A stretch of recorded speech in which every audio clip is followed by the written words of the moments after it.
Do you also want a good commerce teacher? Do you want to be an expert in all subjects of commerce? If yes, then your search ends here. DV Commerce Classes has a best teaching experience. Download our apps from Play Store and get started learning with us. For more details, call us on 9122397597 or visit our website. Thank you. कहाँ तक बता दिए थे? इसमें sacrificing ratio और gaining ratio के बीच का अंतर बता दिए थे? नहीं, सैक्रिफाइसिंग रेशियो और गेनिंग रेशियो के बीच का अंतर? अच्छा, अब देखते हैं आगे इसके बाद प्रॉफिट को कैसे बांटना है।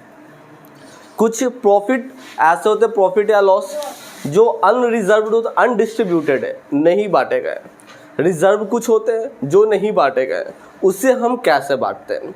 तो सीधे से इसके लिए बांटने के लिए जर्नल एंट्री है, लेकिन बहुत इंपॉर्टेंट चीज़ है। पहले एक समझते हैं बैलेंस शीट। हमेशा नज़र घुमा करके देखोगे, बैलेंस शीट में दो साइड दिखेंगे, ठीक है। बैलेंस शीट के अंदर दो साइड दिखते हैं। इधर वाले साइड को बोलते हैं लायबिलिटी, अमाउंट का कॉलम। यह वाला साइड जो होता है इसको एसेट्स बोलते हैं, यह अमाउंट का कॉलम। फॉर्मेट है बैलेंस शीट का, ठीक है। तो इसमें देखोगे तुम तो कुछ कुछ बातें हैं, जैसे कि पीएल अकाउंट इसमें दिया हुआ रहेगा। बैलेंस शीट के लायबिलिटी में प्रॉफिट एंड लॉस अकाउंट, इसका अमाउंट यहाँ दिया हुआ रहेगा। रिजर्व रहेगा, किसी भी प्रकार का रिजर्व हो सकता है। मैंने यहाँ पर जनरल रिजर्व लिखा है। जनरल रिजर्व हो सकते हैं, कंटीजेंसी रिजर्व हो सकते हैं, वर्कमैन कंपनसेशन रिजर्व हो सकते हैं, कई प्रकार के रिजर्व होते हैं। इन्वेस्टमेंट फ्लक्चुएशन रिजर्व भी हो सकते हैं, कई प्रकार के रिजर्व रहते हैं, ठीक है। तो जितने भी रिजर्व रहें, ठीक है, वो यहाँ पर रहेंगे।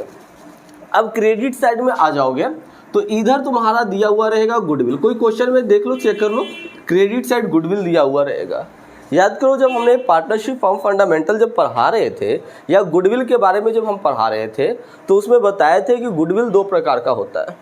एक परचेस्ड गुडविल होता है और एक एक्वायर्ड गुडविल, जिसे हम लोग सेल्फ जनरेटेड गुडविल भी बोलते हैं। तो परचेस्ड गुडविल जब बताए थे तो एग्जाम्पल में दिए थे कि कोई एडमिशन वाला चैप्टर में दिखाए थे कि बैलेंस शीट में देखो गुडविल लिखा हुआ है, वो गुडविल परचेस्ड गुडविल कहलाता है। या इधर भी प्रॉफिट एंड लॉस हो सकते हैं। ये चार सिचुएशन से, चार परिस्थितियां हैं, इसे ध्यान में रखना बहुत आवश्यक है। तो इसे हम बांटेंगे कैसे? ये सारे ऐसे हैं, ये profit and loss account, general reserve, goodwill हो गया, प्रॉफिट एंड लॉस अकाउंट जो क्रेडिट बैलेंस है, ये एक वैसा अमाउंट है, वैसा आइटम्स है जिसे पार्टनरों में पहले नहीं बांटा गया था। तो इसी को हमको क्या करने की आवश्यकता है? तो इसे पार्टनरों में हमें बांटने की ज़रूरत है, जिसे हम लोग बोलते हैं डिस्ट्रीब्यूशन ऑफ एक्युमुलेटेड प्रॉफिट और रिजर्व। ये टॉपिक है, ठीक है, डिस्ट्रीब्यूशन ऑफ एक्युमुलेटेड प्रॉफिट और रिजर्व। मतलब कि अब बंटवारा किया अलिखित लाभ या हानि या संचय, ठीक है, प्रॉफिट एंड लॉस या रिजर्व। अलिखित, एक्युमुलेटेड प्रॉफिट, एक्युमुलेटेड जो शब्द है उसका मतलब होता है अलिखित, जो लिखा नहीं गया है, ठीक है। तो अलिखित लाभ हानि या संचय का वितरण टॉपिक है। तो इसे हम कैसे डिवाइड करते हैं, कैसे डिस्ट्रीब्यूट करते हैं? तो एक चीज़ पे हमेशा ध्यान में रखना, हम स्टार्टिंग से बाबू बोलते आ रहे हैं कि दुनिया उल्टा होता है। दुनिया गोल नहीं है, कॉमर्स की दुनिया उल्टा है, ठीक है। तो डेबिट का उल्टा क्रेडिट, क्रेडिट का उल्टा डेबिट, लायबिलिटी का उल्टा जो होते हैं एसेट्स, एसेट्स के उल्टा लायबिलिटी। सीधी सी बात करते हैं, कॉन्ट्रा एंट्री वाला रूल लागू करेंगे, ये वाला। अभी भी समझ में नहीं आया होगा ये क्या हम बोल रहे हैं? तो सुनोगे, इधर जितने भी हैं लायबिलिटी साइड में, लायबिलिटी साइड में जितने हैं या एसेट्स में जितने भी है, ये सबको पार्टनर्स के कैपिटल में बांटा जाता है। ये याद रखना, ये सारे कहाँ पर बांटे जाएंगे? पार्टनर्स के कैपिटल में बांटे जाएंगे, ठीक है। पार्टनर्स का कैपिटल में बटेगा। जर्नल एंट्री के दो साइड, एक डेबिट साइड और एक क्रेडिट साइड। जर्नल एंट्री के टोटल दो साइड, एक डेबिट साइड, दूसरा क्रेडिट साइड। तो हमें पता कैसे चलेगा कि यह डेबिट साइड जाएगा कौन, क्रेडिट साइड जाएगा कौन, और कैसे बांटेंगे? उससे पहले समझो, ये जब भी बटेंगे ओल्ड रेशियो में बटेंगे, ठीक है। चाहे तुम्हारा एडमिशन हो रिटायरमेंट हो, डेथ हो या डिसोल्यूशन हो, ठीक है, कोई भी केस में आ जाओगे। एक्यूमुलेटेड प्रॉफिट एंड रिजर्व्स को, एक्यूमुलेटेड प्रॉफिट एंड लॉस और रिजर्व को हम लोग ओल्ड रेशियो में ही बांटते हैं, पुराना अनुपात में। एडमिशन के समय में सारा हिसाब किताब जो कैलकुलेशन होते हैं वे सैक्रिफाइसिंग रेशियो पर किए जाते हैं। रिटायरमेंट के समय में सारा कैलकुलेशन जो होते हैं वे किए जाते हैं हमारा गेनिंग रेशियो पे। डेथ की केस में भी सारा कैलकुलेशन गेनिंग रेशियो पे किए जाते हैं, लेकिन एक्यूमुलेटेड प्रॉफिट को बांटा जाता है ओल्ड रेशियो में, ठीक है, एक्यूमुलेटेड को बांटा जाता है ओल्ड रेशियो में। तो ये जितने भी हैं वो सारे बटेंगे ओल्ड रेशियो में। अब ये बांटे कैसे जाएंगे, देखो लायबिलिटी वाला, यदि हम लायबिलिटी वाले को डेबिट में रखना है, एसेट्स वाले को क्रेडिट में रखना है, क्या करोगे, लायबिलिटी वाले को डेबिट में रखोगे, एसेट्स को क्रेडिट में रखोगे। मतलब कि यदि मैं बात करूंगा तो पहला पॉइंट जो हो गया फॉर लायबिलिटी, ठीक है, यदि मैं लायबिलिटी का बंटवारा करूं, लायबिलिटीज एक्यूमुलेटेड लायबिलिटी जो है उसे मैं बांट रहा हूं, ठीक है, एक्यूमुलेटेड लायबिलिटी है इसे मैं बांट रहा हूँ, तो जर्नल एंट्री क्या बनेंगे, ठीक है, तो इसको जितने भी लायबिलिटी में है उसको क्या करना है, डेबिट में करना है। मतलब कि प्रॉफिट एंड लॉस को मैं बांटता हूँ तो profit and loss account debit to हो जाएंगे पार्टनर्स कैपिटल अकाउंट, क्योंकि मैंने बोला था ना कि इसको कहाँ पर बांटते हैं, कैपिटल में बांटते हैं, पार्टनरों का कैपिटल में बांटते हैं। अच्छा बताओ पार्टनर्स कैपिटल अकाउंट कौन सा अकाउंट है, पर्सनल अकाउंट, रियल अकाउंट कि नॉमिनल अकाउंट, कौन सा, पर्सनल अकाउंट है, ठीक है, तो पर्सनल अकाउंट है, ये याद रखना, बहुत बार ये सवाल में आते हैं, profit partners capital account personal account है। अच्छा करेंट अकाउंट कौन सा अकाउंट है, पार्टनर्स करेंट अकाउंट कौन सा अकाउंट है, पर्सनल अकाउंट है, रियल अकाउंट नहीं है। करेंट अकाउंट भी पर्सन से रिलेटेड है ना जी, पर्सनल अकाउंट भी, जो ये करेंट अकाउंट भी पर्सन से रिलेटेड है। रिसिप्ट एंड पेमेंट अकाउंट कौन सा अकाउंट है, सोच लो, receipt and payment account real account है, चलो ठीक है। तो यहां पर हम लोग बात कर रहे थे partners capital account, partners capital account. Accumulated liability को बांटने के लिए जर्नल एंट्री क्या बन जाता है, एक्यूमुलेटेड को बांटने के लिए हम लिखते हैं profit and loss account debit to partners capital account. अच्छा बताओ जनरल रिजर्व को हमको बांटना है तो कैसे बांटेंगे, जनरल रिजर्व को बांटना है तो जनरल एंट्री क्या होने चाहिए, क्या होना चाहिए, general reserve account debit to partners capital account. समझ में आया, general reserve account debit to partners capital account. यदि मैं बोलूं गुडविल को मुझे बांटना है तो क्या एंट्री बनेगा, अकमुलेटेड कुछ गुडविल है उसको हमको बांटना है, क्या एंट्री बनेंगे, पहले पार्टनर्स कैपिटल उसके बाद एसेट्स का नाम। मतलब कि यदि मैं बात करता हूं फॉर एसेट्स को हम डिस्ट्रीब्यूट कर रहे हैं, वहां पे बात करते हैं गुडविल है, तो जनरल एंट्री क्या बन जाएंगे, पार्टनर्स कैपिटल। कभी कभी देखो करेंट अकाउंट भी बनाना होता है ना, तो इसलिए मैं दोनों लिख दे रहा हूं, पार्टनर्स कैपिटल या करेंट अकाउंट डेबिट टू क्या हो जाएंगे, गुडविल अकाउंट, ठीक है, पार्टनर्स कैपिटल या current account debit to goodwill account. इसी तरह से यदि हम प्रॉफिट एंड लॉस को इसको हमको बांटना है, पीएल को बांटना है, तो क्या जर्नल एंट्री बन जाएगा, सब कोई बोलोगे, partners capital account debit to profit और लॉस अकाउंट। अब यहां तक तो समझ में आ गया। देखो पहले मैंने क्या लिखवाया, for distribution of undistributed profit present in the liability side of the balance sheet.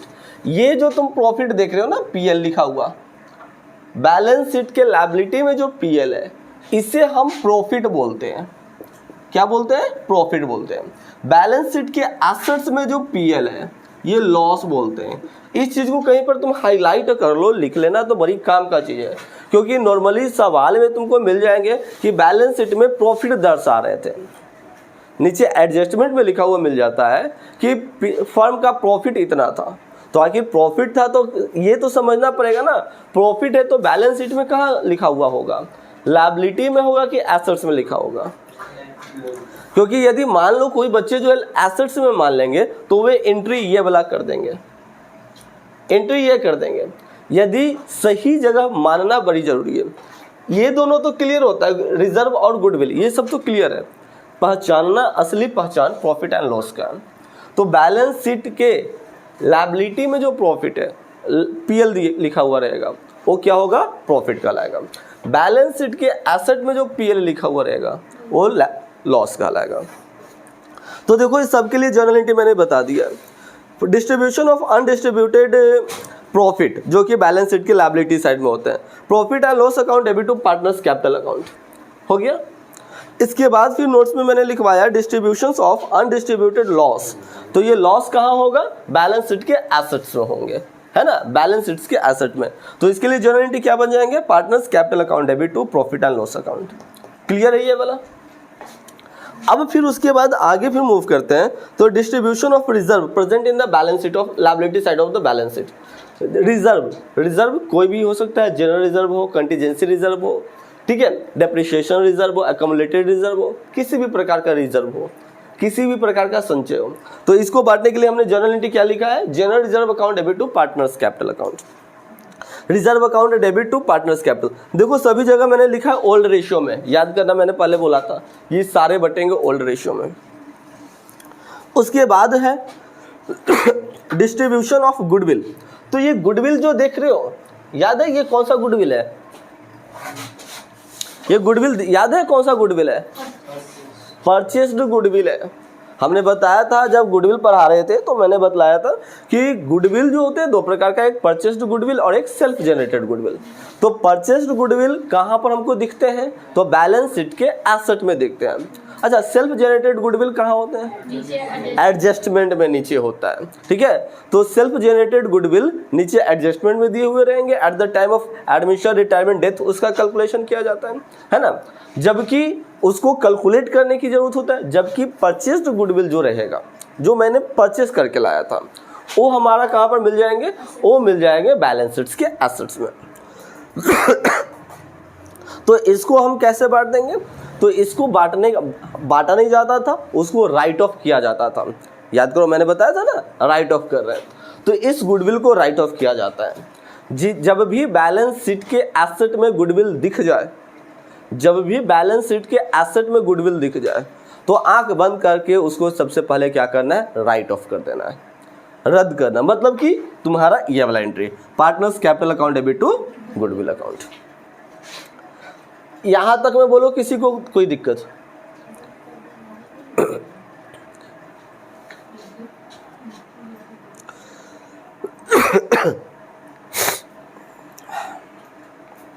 अब सुनो, नोट में मैंने यहां पर कुछ लिखवाया था। Goodwill present in the asset side of balance sheet is purchased goodwill. अभी जो मैंने बताया, गुडविल जो बैलेंस शीट के एसेट में है वो परचेस्ड गुडविल है। It should be written off, ये राइट ऑफ कर दिया जाएगा, रिटर्न ऑफ कर दिया जाएगा, ये वाला एंट्री लेके ध्यान में देना। अबोव जर्नल एंट्री मतलब कि ये जो जर्नल एंट्री मैंने लिखवाया है is passed when goodwill appearing in the book. कभी कभी तुमको क्वेश्चन में मिल जाएंगे, कभी कभी सवाल में मिल जाएंगे कि goodwill is appearing in the book, कहीं कहीं क्वेश्चन में मिल जाएगा goodwill is not appearing in the book. ये एक लाइन पे ध्यान में रखना। कभी कभी क्वेश्चन में मिल जाएंगे goodwill is appearing in the book, और कभी कभी मिल जाएंगे goodwill is not appearing in the book. Normally की मैं बात करूं तो ये हमें पहचान में कैसे आएगा कि कौन सा जो है गुडविल परचेस्ड गुडविल है। क्योंकि यदि बैलेंस शीट का फॉर्मेट दिया हुआ है और बैलेंस शीट में गुडविल लिखे हुए हैं तो हम आंख बंद करके बता सकते हैं कि गुडविल परचेस्ड गुडविल है। मान लो कि कोई क्वेश्चन है, सपोज करते हैं कोई क्वेश्चन है, उसमें बैलेंस शीट का फॉर्मेट ही नहीं दिया हुआ है, लिखे हुए नीचे प्रॉफिट एंड लॉस, प्रॉफिट है, एक साल का प्रॉफिट दिया हुआ है, जनरल रिजर्व लिखा हुआ है, गुडविल लिखा हुआ है। अब हमें कैसे पता चलेगा, बाकी तो पता चल जाएगा, प्रॉफिट होगा तो भी बढ़ जाएंगे, लॉस होंगे तो भी बढ़ जाएंगे, रिजर्व होंगे तो भी बढ़ जाएंगे। अब गुडविल में पहचानना होगा कि आखिरकार ये गुडविल कौन सा है, परचेस्ड गुडविल है या तो फिर सेल्फ जनरेटेड गुडविल है, क्योंकि परचेस्ड गुडविल रहेगा तभी ना राइट ऑफ करेंगे। और हमने बताया था कि परचेस्ड गुडविल वो बैलेंस शीट के अंदर होते हैं, यहाँ पर तो बैलेंस शीट भी नहीं है, तो कैसे पता चलेगा? तो किताब में हिंट लिखे हुए रहेगा, goodwill is appearing in the book, ये एक लाइन लिख देगा। यदि goodwill is appearing in the book लिख देता है तो मतलब समझो कि वो बैलेंस शीट वाला गुडविल है। अब यदि लिखता है goodwill is not appearing in the book, तो उसको बांटना नहीं है, उसको राइट ऑफ नहीं करना है। ऐसा कोई क्वेश्चन होगा, जरा एक बार चेक करो तो।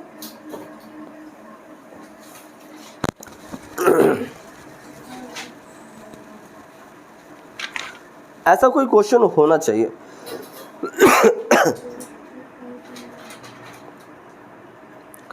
नीचे लिखा हुआ होगा goodwill is appearing in the book, या फिर लिखे हुए होगा goodwill is not appearing in the book.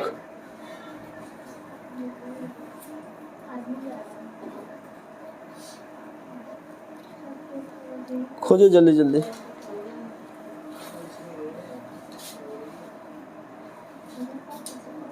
नहीं मिला तुम लोग को? आ जाओ page number 176, new addition book, question number 21।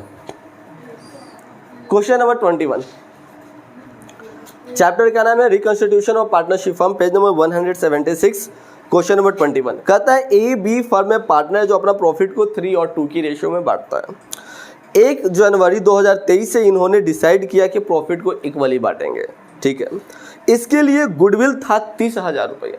अब इस गुडविल को हम क्या माने, परचेस्ड गुडविल माने या सेल्फ जनरेटेड गुडविल माने? तो यहाँ पर लिखे हुए pass the journal entry, oh sorry ये नहीं था, 22 में था, 22 वाला में है। राम और श्याम फर्म में पार्टनर जो 3:4 की रेशियो में बांट रहे हैं प्रॉफिट को। Goodwill does not appear in the book, लेकिन उसका वैल्यू है 42,000। यहाँ क्लियर लिखा हुआ है goodwill does not appear in the book, लेकिन वैल्यू है 42,000। 42,000 42,000 यानी कि 42,000 रुपया का गुडविल है, लेकिन वो बैलेंस शीट में अपीयर नहीं कर रहा है, बुक में अपीयर नहीं कर रहा है, तो उसको हम ये वाला एंट्री नहीं करेंगे। जो अभी मैंने ये एंट्री किया था, ये एंट्री नहीं करेंगे। उसके लिए क्या करते हैं हम लोग, तो जब पार्टनर्स कैपिटल, जब हम लोग गेनिंग रेशियो सैक्रिफाइसिंग रेशियो निकालेंगे ना, सैक्रिफाइसिंग रेशियो निकालेंगे या गेनिंग रेशियो जब निकालेंगे, तो उस रेशियो पे उस गुडविल को बांट दिया जाता है। मतलब कि 42,000 जो गुडविल दिया है, उस चैप्टर में, उस क्वेश्चन में हमें क्या बनाना पड़ेगा, गेनिंग रेशियो या तो सैक्रिफाइसिंग रेशियो निकालना पड़ेगा। अब जो गेनिंग रेशियो हम निकालते हैं, तो गेनिंग रेशियो जो भी आएगा, मान के चलते हैं कि जैसे कि 1/2 1/3 आया गेनिंग रेशियो, ठीक है, तो 1/2 1/3 को हम 42,000 पे बांट देंगे। जो भी गेनिंग रेशियो आएगा उस रेशियो पे इस गुडविल को बांट देंगे। लेकिन यहाँ पर तो हम नहीं किया ना ऐसा कुछ। यदि goodwill is appearing in the book रहेगा, goodwill is appearing in the book रहेंगे, तो उसके लिए ये वाला जर्नल एंट्री करना पड़ेगा। बताएंगे, उसके बारे में बताएंगे, लेकिन अभी सीधे शब्दों में ये समझ लो कि यदि goodwill is appearing in the book लिखा हुआ रहेगा, ये वाला एंट्री लिखा हुआ रहेगा। यदि goodwill is not appearing in the book लिखा हुआ रहता है, तो उसके लिए कैलकुलेशन करने की जरूरत पड़ेगा। याद रखोगे इतना। यदि goodwill is appearing in the book लिखे हुए हैं, तो ये जर्नल एंट्री क्या बन जाएंगे, partners capital account debit to goodwill account. यदि goodwill is not appearing in the book लिखा हुआ है, तो उसको कैलकुलेशन करना पड़ता है। आ जाओ वही 23 में देख लो, उसके बाद वाला सवाल में XYZ फर्म में पार्टनर है, 2:1 की रेशियो में ये लोग अपने प्रॉफिट को बांट रहे हैं। उसके बाद फिर क्या बोलता है, इन लोगों ने डिसाइड किया कि फ्यूचर में अपना प्रॉफिट को 3:2 की रेशियो में बांटेंगे। फर्म में गुडविल है 40,000 रुपये। गुडविल ऑलरेडी, देखो यहाँ पर दो गुडविल दिया हुआ है। फर्म में गुडविल है 40,000 रुपया। फिर कहता है कि goodwill already appearing in the book 20,000 रुपया। मतलब कि 20,000 रुपया जो है वो बैलेंस शीट वाला है, 20,000 रुपया बैलेंस शीट वाला। तो उस 20,000 रुपया को हम ये वाला एंट्री पास करेंगे। 20,000 के लिए क्या हो जाएगा, राम और श्याम फर्म में पार्टनर थे ना, XYZ थे। अच्छा, तो उसके लिए जर्नल एंट्री बन जाएंगे X capital account debit, Y capital account debit to Z capital account. Sorry, उसके लिए जर्नल एंट्री क्या बन जाएंगे, X account debit, Y account debit, Z account debit to goodwill account. Goodwill कितने का था, 20,000 का, तो ये गुडविल हो जाएंगे 20,000। अब 20,000 में उनका ओल्ड रेशियो कौन था दिया हुआ, 2:1, तो ओल्ड रेशियो पे 20,000 को बांट दो, 2 to 1 पे बांटो, कितना होता है? जल्दी बांट के बताओ। 800 उसका, 800 उसका, 400 उसका। I mean 4,000, 8,000 उसका, 8,000 उसका, 4,000। 8,000 8,000 4,000 हाँ कंफर्म? हाँ। ठीक है,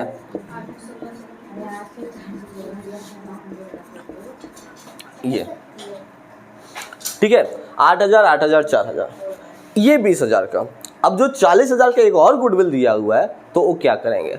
तो बताओ कि देखो ये 40,000 goodwill is not appearing in the book वाला है ना, अपियरिंग इन द बुक को तो हमने बांट दिया, not appearing in the book है, उसको क्या करेंगे?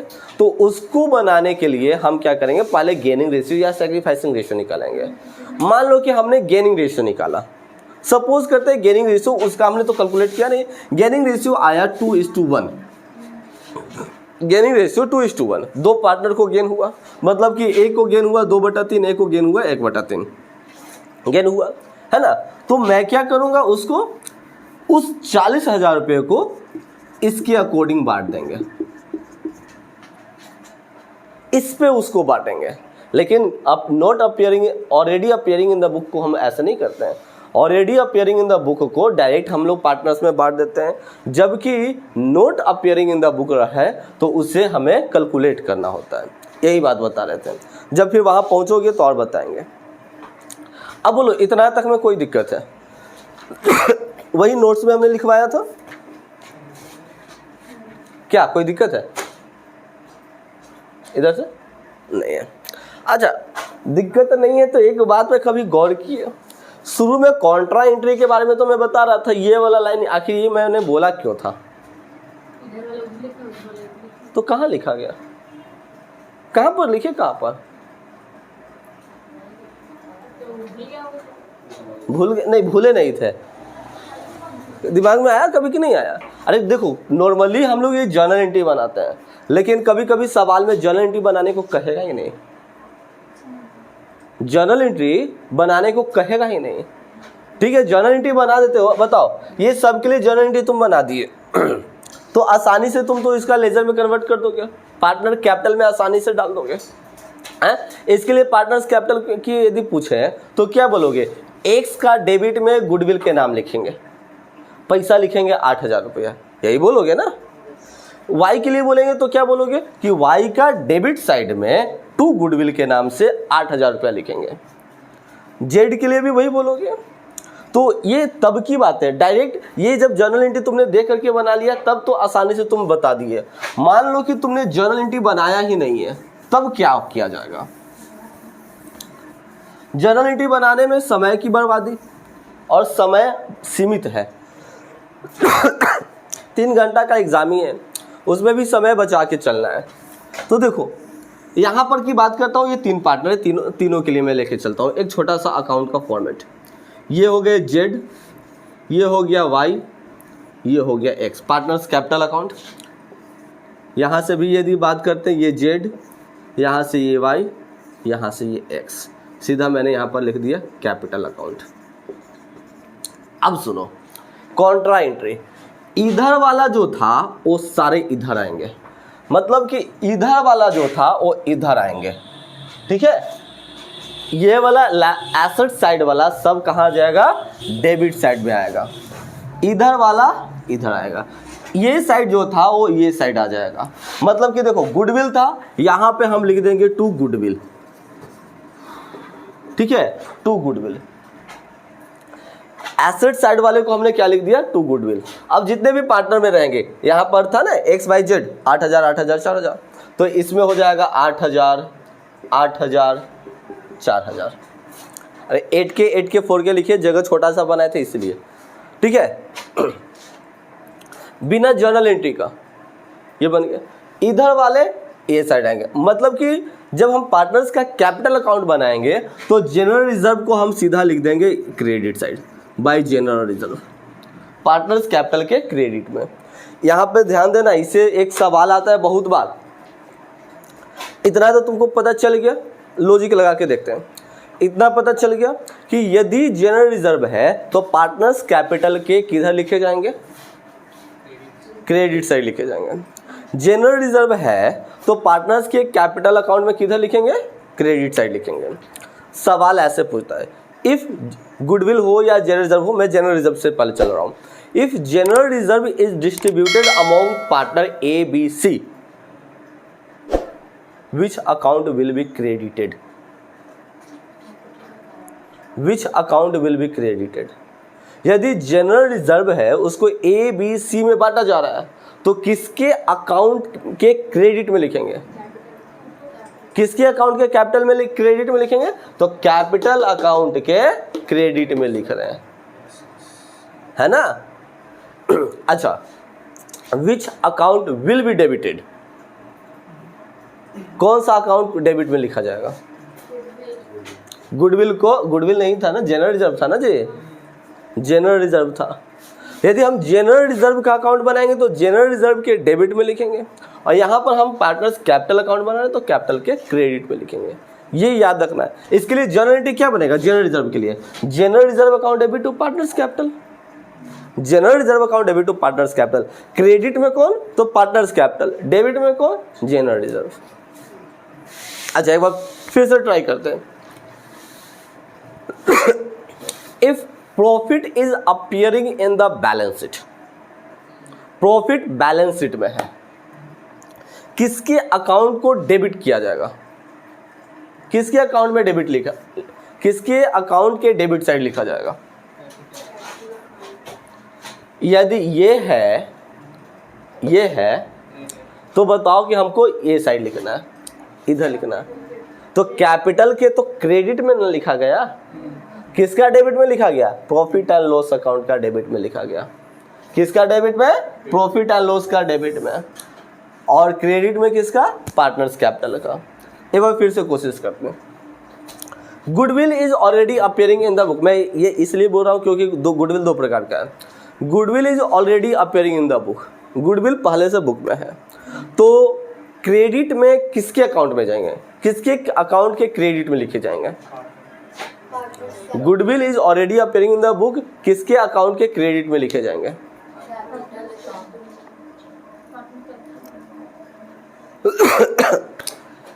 गुडविल है तो गुडविल कहाँ लिखा जा रहा है, कैपिटल के डेबिट में लिखा जा रहा है।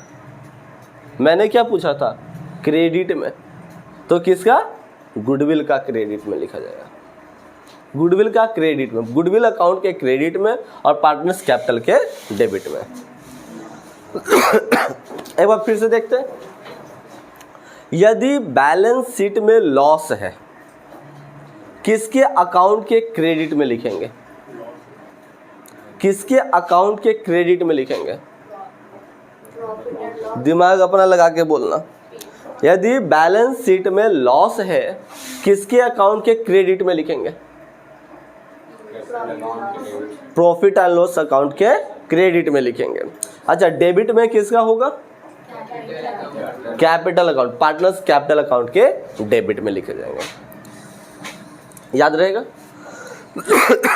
एक बार फिर से देखते हैं फिर ये सबको। यदि प्रॉफिट एंड लॉस अकाउंट दिया हुआ है बैलेंस शीट में, प्रॉफिट दिया हुआ है बैलेंस शीट में, तो बताओ कि डेबिट जो है किसके डेबिट में लिखा जाएगा, किसके डेबिट में लिखा जाएगा, प्रॉफिट एंड लॉस अकाउंट के डेबिट में लिखा जाएगा। क्रेडिट में किसका लिखा जाएगा, पार्टनर्स कैपिटल अकाउंट के क्रेडिट में लिखा जाएगा। यदि जनरल रिजर्व है तो किसका डेबिट में, जनरल रिजर्व, मतलब कि इधर वाला है, इधर वाले को यदि मैं पूछूं किसका डेबिट तो यही नाम, क्रेडिट वाले में पूछूं तो पार्टनर्स कैपिटल। इसकी यदि मैं बात करूं तो डेबिट में तो पार्टनर्स कैपिटल और क्रेडिट में यही वाला नाम। ठीक है, अब बताओ जनरल रिजर्व बैलेंस शीट में दिया हुआ है तो किसका डेबिट में, जनरल रिजर्व। क्रेडिट में किसका, पार्टनर्स कैपिटल में। प्रॉफिट एंड लॉस में लॉस दिया हुआ है बैलेंस शीट में, बैलेंस शीट में लॉस दिया हुआ है, किसका डेबिट में लिखेंगे, लॉस है तो किसका डेबिट में लिखेंगे, कैपिटल में लिखेंगे। और यदि क्रेडिट में किसका लिखेंगे, पीएल में लिखेंगे। यदि goodwill is already appearing in the book है, किसका डेबिट में लिखा जाएगा, किसका, कैपिटल में लिखा जाएगा। क्रेडिट में किसका लिखा जाएगा, गुडविल, गुडविल की मैं बात कर रहा हूं। सीधे समझो, इसकी यदि बात करें तो डेबिट किया जाएगा जो है अकाउंट में, डेबिट किया जाएगा अकाउंट में, मतलब कि यदि मैं पूछता हूं कि पीएल किसका डेबिट में, तो पीएल में, जनरल रिजर्व किसका डेबिट में, तो जनरल रिजर्व में, और क्रेडिट किया जाएगा कैपिटल में। यदि इधर की मैं बात करता हूं तो इसकी मैं बात करता हूं तो डेबिट में कैपिटल चला जाएगा और क्रेडिट में नेम में, अकाउंट में चला जाएगा। याद रखना, इसको नोट कर लो थोड़ा सा, ये वाला काम का चीज है। नॉर्मली जो ये वाला फॉर्मेट बनाए थे ना, ये वाला बनाओ, वहीं पर कहीं पर लिख लो डेबिट में अकाउंट और क्रेडिट में कैपिटल, ये वाला लिख लो, क्योंकि जर्नल एंट्री में अक्सर पूछा जाता है।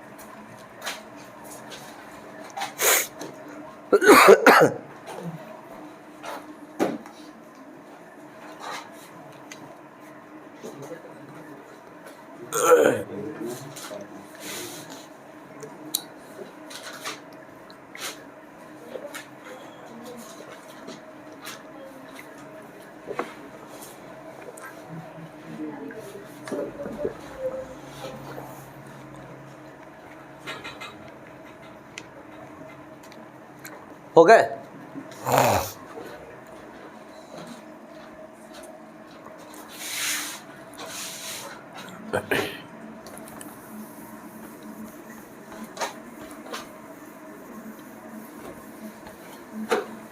अब चलते हैं, एक और टॉपिक हम लोग देख लेते हैं।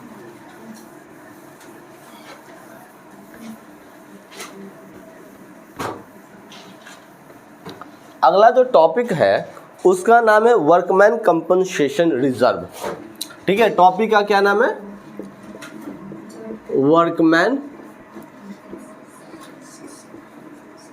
कंपनसेशन रिजर्व, जिसको हम लोग WCR के नाम से भी जानते हैं। ध्यान में रखना, वर्कमैन कंपनसेशन रिजर्व। CBSE में इसी का नाम बदल दिया गया है। वर्कमैन कंपनसेशन रिजर्व की जगह पे बोला जाता है employee compensation reserve, ECR। WCR बोला जाए चाहे ECR बोला जाए, बात वही है। अब ये होता क्या, वर्कमैन कंपनसेशन रिजर्व क्या होता है? तो उससे पहले समझो, यह एक्ट जो है, यह एक एक्ट है, WCR एक्ट, WC एक्ट बोलते हैं, मतलब वर्कमैन कंपनसेशन एक्ट, अधिनियम। ठीक है, वर्कमैन कंपनसेशन अधिनियम ये हमारे भारत में लागू हुआ था 1923 को। वर्कमैन कंपनसेशन एक्ट कब लागू किया गया? 1923 को लागू किया गया, 1923 में। ये होता क्या है? देखो, ये एक्ट हमें बिजनेसमैन को यह बतलाता है कि मान के चलिए कि आप बिजनेस कर रहे हैं, आपके यहाँ एम्प्लॉय भी आएंगे, इसलिए एम्प्लॉय कंपनसेशन रिजर्व भी बोला जाता है। हिंदी में यदि बोला जाए कर्मचारी क्षतिपूर्ति संचय, हिंदी में कर्मचारी क्षतिपूर्ति संचय। ठीक है, तो कहा जाता है, ये एक्ट बोलता है, अधिनियम कहता है कि यदि आप बिजनेस चला रहे हैं तो आपके पास एम्प्लॉय भी आएंगे, बहुत सारे रहेंगे, तो आपके वर्क के ड्यूरेशन में, काम की ड्यूरेशन में, जब आपके यहाँ वो काम कर रहे हैं, काम करते करते यदि वे क्षतिग्रस्त हो गए, किसी भी प्रकार का उनको एक्सीडेंट हो गया, किसी भी प्रकार का, हो सकता है आप मशीन चलवाने वाला काम करते थे, करवाते थे, मशीन चलाते चलाते उसका हाथ कट गया, कुछ भी हो सकता है ना। ऐसी स्थिति में यदि वो काम के दरमियान कुछ एक्सीडेंट हुआ है तो फर्म का जिम्मेदारी बनता है कि उसका देख रेख इलाज करवाए, फर्म की जिम्मेदारी होती है। इसलिए देखो, जब भी लोग जो काम करते हैं तो सुने होंगे कि ये अलावेंस मिला, कौन दिखवाया, तुम लोग भी यदि सुने होंगे कि यदि कोई फैमिली में या फ्रेंड्स में कोई भी होंगे, काम करते के समय जो है वर्किंग आवर में एक्सीडेंट होता है किसी भी प्रकार का, तो कंपनी उनको देख रेख करवाता है, इलाज करवाता है। वो कौन से एक्ट के अंदर? तो वर्कमैन कंपनसेशन एक्ट के अंदर। ठीक है, कौन सा एक्ट? Workman compensation act. यह एक्ट को वर्कमैन कंपनसेशन एक्ट कहा जाता है। It is created out of profit to meet the future liability. देखो, बिजनेसमैन की यदि मैं बात करूँ तो ऐसे बिजनेसमैन, ये जो मैनेजर होंगे या बिजनेसमैन का जो हेड है, क्या उसके पास एनी टाइम पैसा रखे हुए है? सपोज करो कि आज हमारे ऑर्गेनाइजेशन में काम करते करते कोई एम्प्लॉय का या कोई विद्यार्थी का जो है एक्सीडेंट हो गया या कुछ भी हो गया, अब बताओ कि जो है एम्प्लॉय का हो गया, कुछ भी चीज़ हो गया, तुम लोग नहीं करेंगे, तुम लोग का एक्सीडेंट हो गया, ठीक है। तो ऐसी स्थिति में फिर क्या होता है, सडनली, हाँ ये तो कह सकता हूँ ना कि तबीयत खराब हो गया गर्मी का समय, सडनली यहाँ पर तबीयत खराब हो गया तो फ़ोन करके घर पे बुलाना पड़ेगा कि, लेकिन बुलाने से पहले भी फर्स्ट एड का उपचार तो करवाना पड़ेगा। फर्स्ट एड, उसमें बताओ क्या चाहिए, पैसा चाहिए। अब क्या एनी टाइम हमारे पास पैसा है, रहेगा, रुपया रहेगा, नहीं रह सकता। मतलब कि हाँ सबसे अमीर हम ही दिख रहे हैं ना। अरे अंबानी जी तो हमारे मौसा लगते हैं कि तुरंत एक फ़ोन करेंगे पैसा का दम, पूरा ये रूम में पैसा पैसा होगा, ठीक है। तो अब ऐसी स्थिति में हमारे पास पैसा रहेगा कि नहीं रहेगा, ये दिक्कत है। यदि है तो अच्छी बात है, नहीं है तो दिक्कत है। तो यह एक्ट कहता है कि यदि आपको जो साल प्रॉफिट हुआ था उस प्रॉफिट में से कुछ हिस्सा आप रिजर्व करके रखो ऐसे स्थितियों के लिए, ठीक है। उस हिस्सा में से, उस समय में से कुछ हिस्सा आप क्या करके रखो, रिजर्व करके रखो ऐसी परिस्थितियों के लिए। और ऐसी परिस्थिति में आपको क्या करना चाहिए, उसको इस्तेमाल करना चाहिए। आई बात समझ में? वही बात है, it is created out of profit. जब प्रॉफिट होगा तब आप क्रिएट करके रख लो। यदि हर साल, ये हर साल करना होता है, हर साल आपको क्रिएट करने पड़ेंगे। मतलब कि हमने क्रिएट किया और कोई एक्सीडेंट हुआ ही नहीं, उसके बारे में भी बताएंगे अकाउंटिंग ट्रीटमेंट में उसका, ठीक है। तो आपको कैलकुलेट करके रखना पड़ेगा रिजर्व, ताकि इन फ्यूचर में, भविष्य में किसी भी प्रकार का अनसर्टेनिटी आए, अनसर्टेनिटी लायबिलिटी। बताओ किसी का तबीयत खराब हो गया, एक्सीडेंट हो गया, तो मैनेजर के तौर पे जो है एक लायबिलिटी बन जाएगा ना कि उसको से इलाज करवाना पड़ेगा, क्योंकि हमारे यहाँ से, अब यहाँ से रास्ता में जा रहे हो कुछ भी हो जाए उससे मेरे को क्या फ़र्क, लेकिन यहाँ पर है तो मेरे को फ़र्क पड़ेगा, ठीक है। तो ऐसी स्थिति में जब हमें प्रॉफिट में से हिस्सा को, कुछ हिस्सा को बचा के रखने पड़ेंगे ताकि इन फ्यूचर में, आने वाले समय में उसका हम इस्तेमाल कर सकें। इसे हम लोग क्या बोलते हैं, वर्कमैन कंपनसेशन बोलते हैं। इसके साथ अकाउंटिंग ट्रीटमेंट, अब बोलो वर्कमैन कंपनसेशन रिजर्व में कोई दिक्कत, इसका अकाउंटिंग ट्रीटमेंट कैसे किया जाता है, हिसाब कैसे किया जाएगा। अकाउंटिंग ट्रीटमेंट,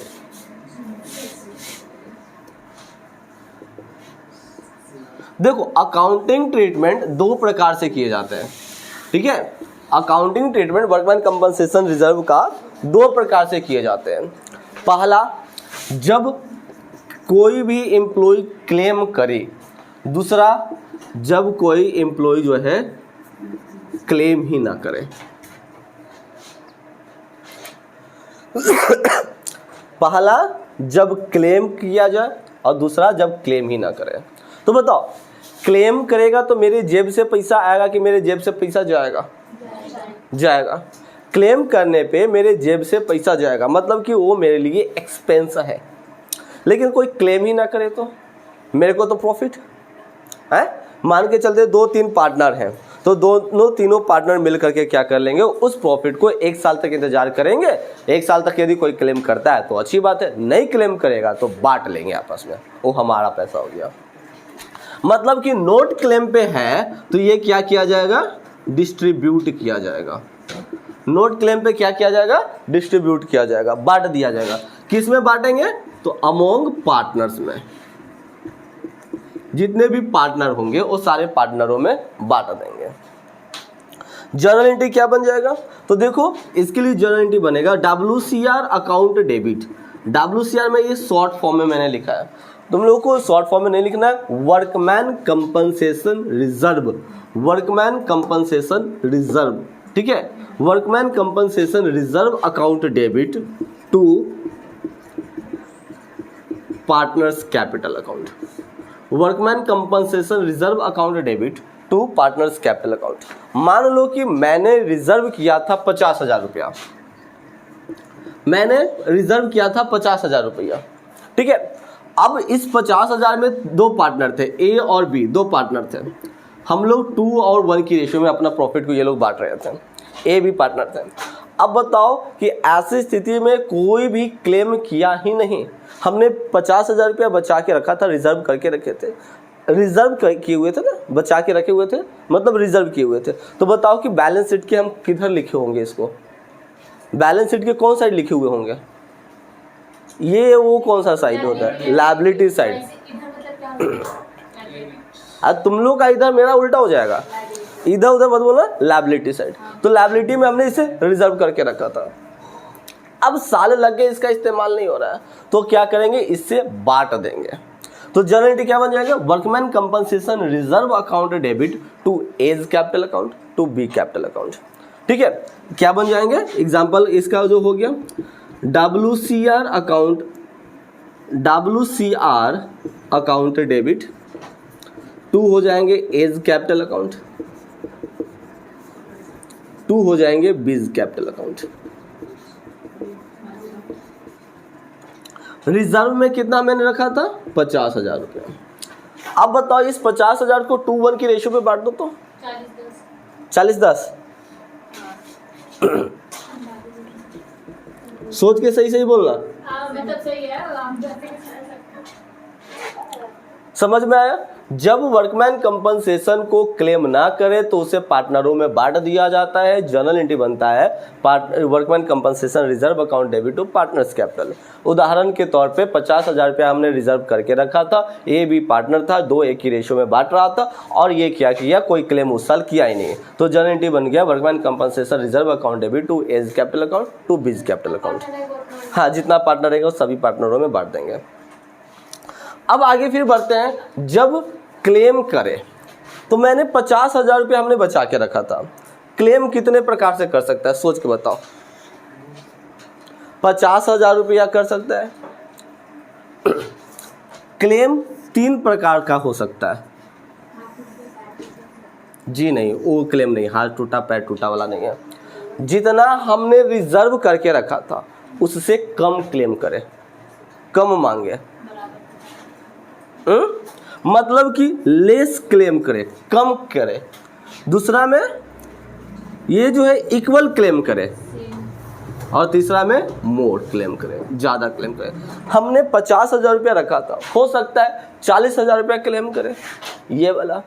हो सकता है 50,000 रखे थे, 85,000 का मांग किया, ये वाला। यदि जो है 50,000 रखे थे, 60,000 का खर्चा हो गया, ये वाला। गलती है कैलकुलेशन, कितना होगा? पॉइंट में आ रहा है तो वही। हाँ, तो लगभग हो गया था ना। एक काम करते हैं, इसको तो सीधा 1:1 कर देते हैं, 25-25। सही कहा गया, लड़कियों पे भरोसा नहीं करना चाहिए। सर लड़कियों पे इस पे भरोसा नहीं करना चाहिए। दिख गया गद्दारी, क्या कहते हैं, हम अंदाज बोले सर, हम कल धोखा, विश्वासघात। अब आगे सुनो, तो क्लेम 3 प्रकार से हो सकते हैं, कम क्लेम करे, इक्वल क्लेम करे, ज़्यादा क्लेम करे।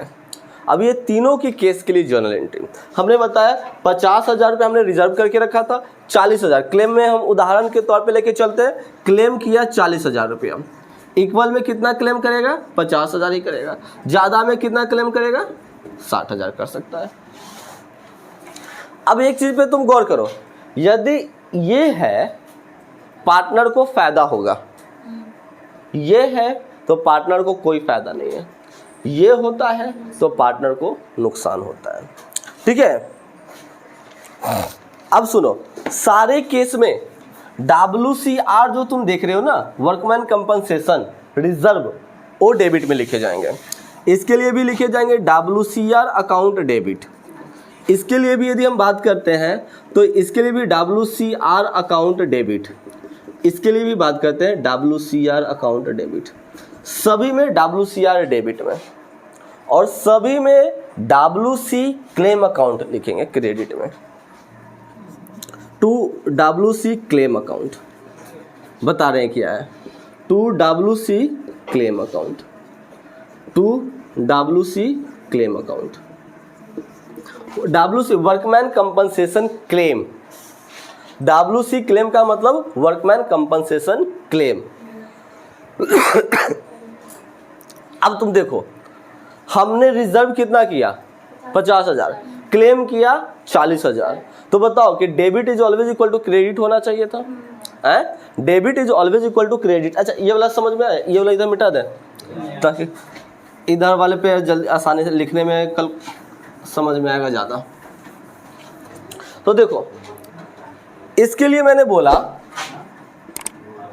कम क्लेम किया WCR अकाउंट डेबिट, टू बोला WC क्लेम अकाउंट, मतलब कि वर्कमैन कंपनसेशन क्लेम अकाउंट। हमने रिजर्व कितना किया था 50,000 रुपया, क्लेम कितना का किया गया 40,000 का। अब बताओ ये फायदा हुआ कि नुकसान हुआ? नुकसान हो गया। 50,000 हम बचा के रखे थे, 40,000 हमसे मांगा है, 10,000 का फायदा हुआ ना, 10,000 का फायदा हुआ। तो ये 10,000 को क्या करेंगे, जब फायदा होगा पार्टनर आपस में बांट लेंगे, फायदा होगा तो पार्टनर्स क्या करेंगे आपस में बांट लेंगे। तो बताओ यहाँ पर जो है किधर लिखे, डेबिट में कि क्रेडिट में? देख लो debit is always equal to credit होता है। डेबिट में 50,000 रुपया है, क्रेडिट में 40,000 रुपया है, तो किधर लिखना है? पार्टनर्स कैपिटल का लिखेंगे, डेबिट में कि क्रेडिट में? क्रेडिट में लिखेंगे। तो यहाँ पर हो जाएंगे partners capital account, partners capital account. देख लो जनरल यही लिखवाया हुआ है, जब क्लेम कम किया गया, when workman compensation is claim is less than workman compensation reserve, journal entry workman compensation reserve account debit to workman compensation claim account to partners capital account। उदाहरण के तौर पे चलते हैं, यहाँ पर हो जाएगा एज कैपिटल अकाउंट, जो एग्जाम्पल दिए थे, यहाँ पर हो जाएगा टू बीज कैपिटल अकाउंट, हो जाएगा ना? कितना कितना, सॉरी 25 कहाँ से है? 5,000 5,000 10,000 का ना जी।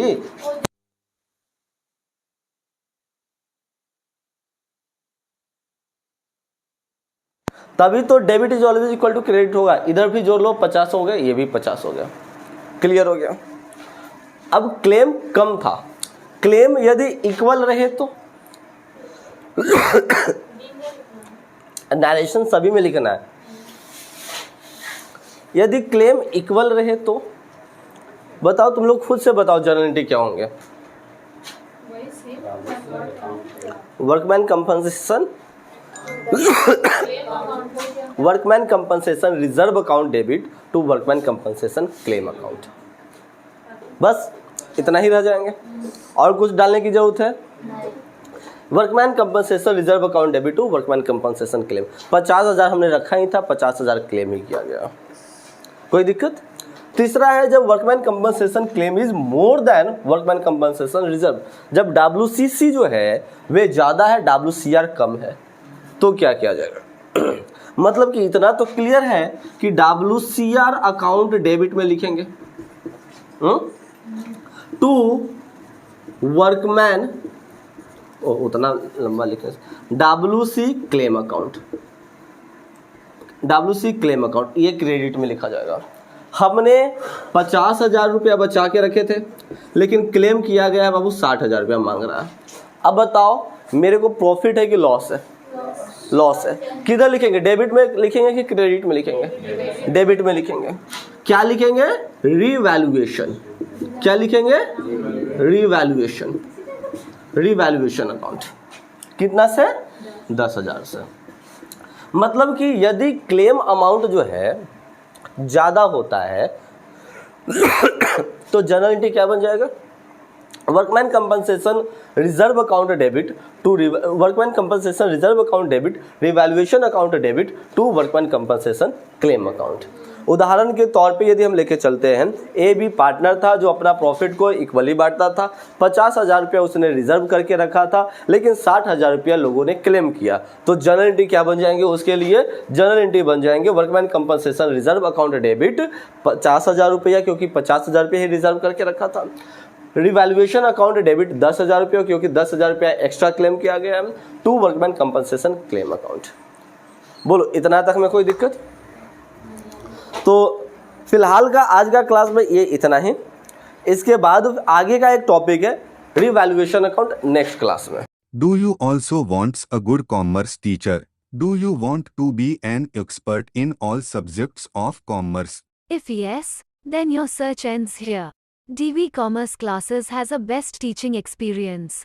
Download our apps from Play Store and get started learning with us. For more details, call us on 9122397597 or visit our website. Thank you.